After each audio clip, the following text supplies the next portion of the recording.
Today, nearly 1 in 5 people justify political violence, not just in the US, but worldwide. More than ever, people feel part of rival teams.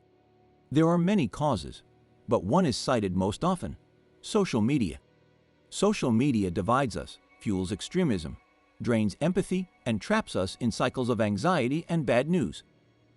Is it time to unplug and return to the real world? New research suggests we may have misunderstood. It reveals that while the internet and social media do affect our brains, it's not in the way you think. You may have heard of filter bubbles. Algorithms supposedly trap you in your own worldview by filtering out opposing opinions. However, real studies show filter bubbles are rare. Online, we constantly encounter different opinions. Paradoxically, it's real life with friends, family, and colleagues where ideological isolation is stronger.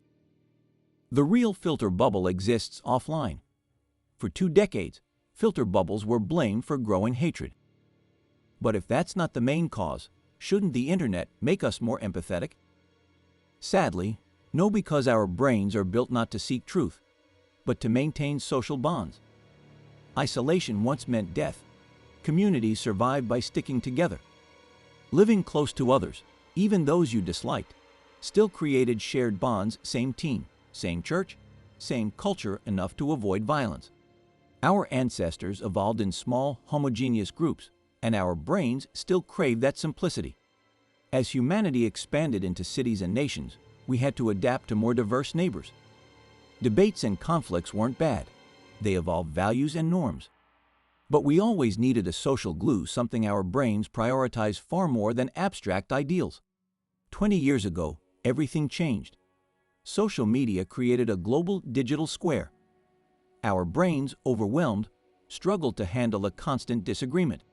Instead of processing new opinions, our brains sorted people into teams, an instinct called social sorting. Online, you meet people who disagree but without real-world bonds. Your brain treats disagreement as identity. You trust those who think like you and distrust those who don't. Social media, driven by engagement, worsens this by fueling anger, the emotion that keeps us hooked. Algorithms amplify the most extreme opinions, associating them with the entire opposing team. This polarization compresses all aspects of identity, from comedy taste to religion, into hostile, black and white divisions. It becomes easy to believe the other side is evil, irrational, even deliberately destructive. This attitude erodes the social glue that democracies depend on. The US, with its two-party system, is particularly vulnerable, and negative perceptions of the other side are at an all-time high. So, can we do anything? Yes, we can. First, be aware of how social media affects your thinking. Understand why you believe what you do, and how you judge information based on who says it. The internet has pros and cons. Just as we adapted to cities, we must adapt to this new age. Evolution is slow, but better models can help. One solution: return to smaller online communities. The early internet, with forums and blogs, was fragmented into many villages with different cultures and rules. There were no endless algorithms designed to keep you scrolling. Communities moderated themselves, and you could move if one didn't fit.